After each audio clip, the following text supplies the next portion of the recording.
Nous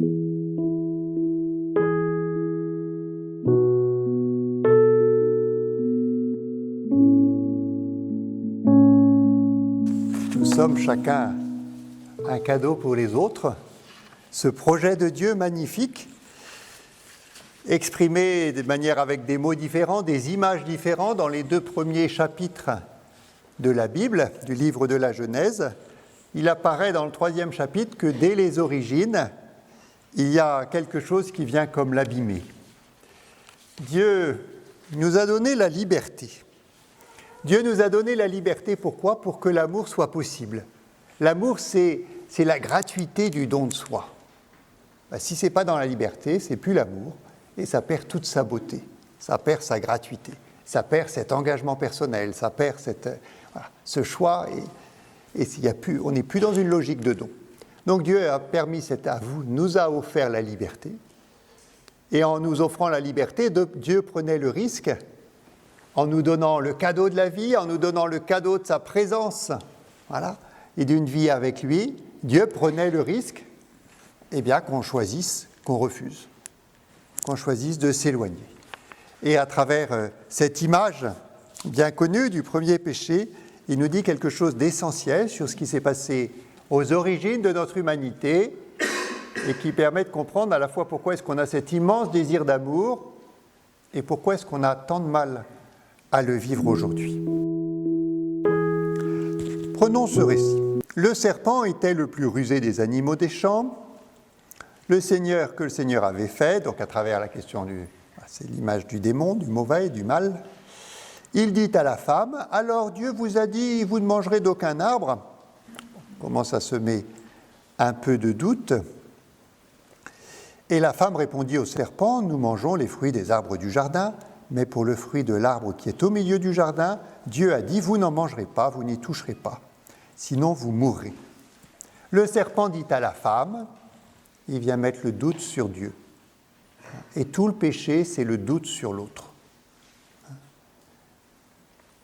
Pas du tout, vous ne mourrez pas, mais Dieu sait que le jour où vous en mangerez, vos yeux s'ouvriront, et vous serez comme des dieux, connaissant le bien et le mal.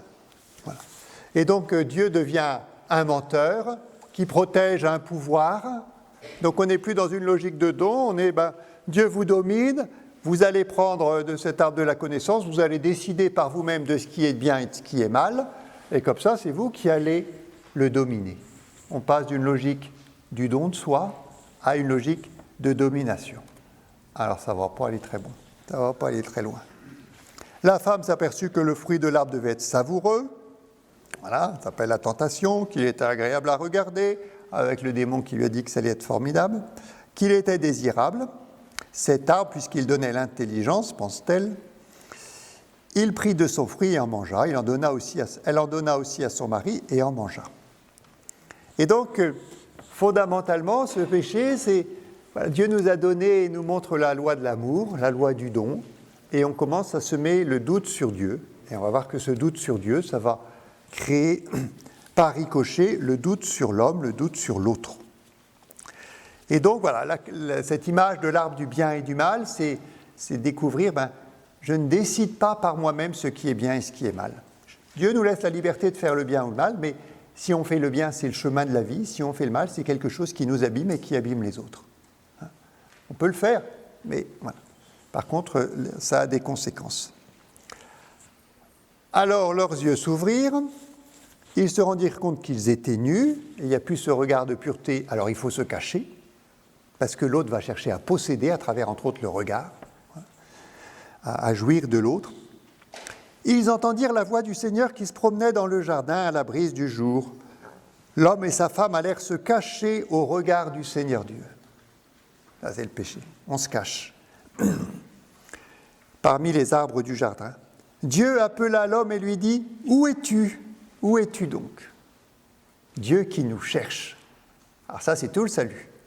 On a à peine péché que Dieu est déjà celui qui vient nous rechercher. Il répondit, « J'ai entendu parler de ta voix dans le jardin. J'ai pris peur parce que je suis nu et je me suis caché. » L'autre, qui était celui à qui je peux me donner, celui de qui je me reçois et à qui je peux me donner, c'est celui que je vais craindre, celui dont j'ai peur. Combien est-ce que la peur dans notre société détruit, empêche la rencontre, empêche le don, empêche la communion. Voilà, cette honte qui va signifier la peur de l'autre, on ne se comprend plus, on a besoin de se cacher. Et donc, voilà, je me suis caché. Et alors Dieu dit, mais pourquoi est-ce que tu as pris de cet arbre ? Ben, c'est la femme, tout de suite. C'est pas moi, c'est elle. Et donc, on n'assume pas sa responsabilité, classique. Et la femme, eh ben, c'est le serpent, pas de problème. Classique aussi. Et derrière, ces paroles, alors c'est sous une forme imagée évidemment, Dieu n'est pas là pour nous punir, mais cette parole c'est pour la femme en disant, voilà, le Seigneur dit ensuite à la femme, je multiplierai la peine de tes grossesses, c'est dans la peine que tu enfanteras tes fils, ton désir te fera porter vers ton mari et celui-ci te dominera sur toi. En disant, ce qui est au cœur de la féminité, dans ce qu'elle a de plus beau, de porter la vie, de la donner, eh bien ça va devenir difficile. Ce péché abîme ce qu'il y a de plus grand et de plus beau, ce qui est la source de l'émerveillement, comme nous disait Florian. Voilà. C'est abîmé. Et ensuite, il dit à l'homme, parce que tu as écouté la voix de la femme, que tu as mangé le fruit de l'arbre que je t'avais interdit de manger, maudit soit le sol à cause de toi, c'est dans la peine que tu en tireras la nourriture. Ce qui est au cœur de la masculinité aussi, de cette domination du monde, voilà, de permettre au monde d'être au service de l'humanité, eh bien ça devient difficile. En se coupant de Dieu, tout devient compliqué. Et ça va avoir un certain nombre de conséquences, ce péché. La première conséquence, c'est que l'autre n'est plus un cadeau que je reçois et à qui je vais pouvoir me donner, mais l'autre est un objet à utiliser et pas une personne. Et entre autres, on voit combien est-ce que ça fausse complètement l'acte sexuel. Est-ce que je rencontre quelqu'un pour me donner à lui, de manière définitive, voilà, et je vais l'exprimer avec mon corps, ou est-ce que j'ai des pulsions sexuelles et je vais avoir besoin de poser des actes pour satisfaire mes pulsions ? Et dans ce cas-là, j'utilise l'autre. Et on n'est plus dans une communion des personnes. Comment est-ce qu'au cœur du mariage, de tendre progressivement vers cette communion, en disant, on n'est pas là pour, comme remède à la concupiscence, mais la logique du mariage, c'est d'arriver à vivre cette communion. Et c'est un long chemin. La préparation du mariage doit pouvoir y aider. Alors, avec ce péché, est-ce qu'on s'arrête et qu'on pleure ? Non. Jésus-Christ est là. Il est le Sauveur. Et donc, eh bien, si nous avons du mal à aimer, Jésus est venu donner sa vie. Le péché, c'est je refuse de me donner, celui qui est venu donner jusqu'au bout sa vie sur la croix. Ce mystère de la croix, ce mystère du salut. Donc le don qui était devenu comme impossible, Jésus le rend possible à nouveau sur la croix. Et c'est le mystère de l'Eucharistie. L'Eucharistie, c'est ce don total du Christ que nous recevons parce que si nous voulons aimer à la manière de Dieu, nous avons besoin de vivre de Jésus-Christ. C'est pour ça, la beauté de l'amour humain, c'est magnifique, mais dans notre contexte blessé par le péché, pour pouvoir le vivre en profondeur, alors si chacun suit sa conscience, et on peut le vivre en dehors de la foi chrétienne, mais combien est-ce que l'Eucharistie doit nous aider ? Dieu qui se fait homme, le corps du Christ, doit nous aider à avancer sur ce chemin. Voilà. Et Jésus vient nous rendre notre dignité, notre capacité à nous donner en vérité, selon notre sexualité bien vécue, c'est cette vertu de chasteté. La vertu de chasteté, c'est pas « j'ai pas de relation sexuelle », la vertu de chasteté, c'est « j'ai perçu la beauté et la grandeur de ma sexualité et je la vis d'une manière juste, où l'autre, je refuse de le posséder, mais la relation sexuelle, c'est le bien de l'autre. Ce n'est pas le plaisir qu'il va m'apporter, mais c'est le bien. Et si je découvre et si je lui permets, si je fais son bien, en retour, je vais avoir un plaisir. Mais le plaisir, il est la conséquence d'une qualité de relation.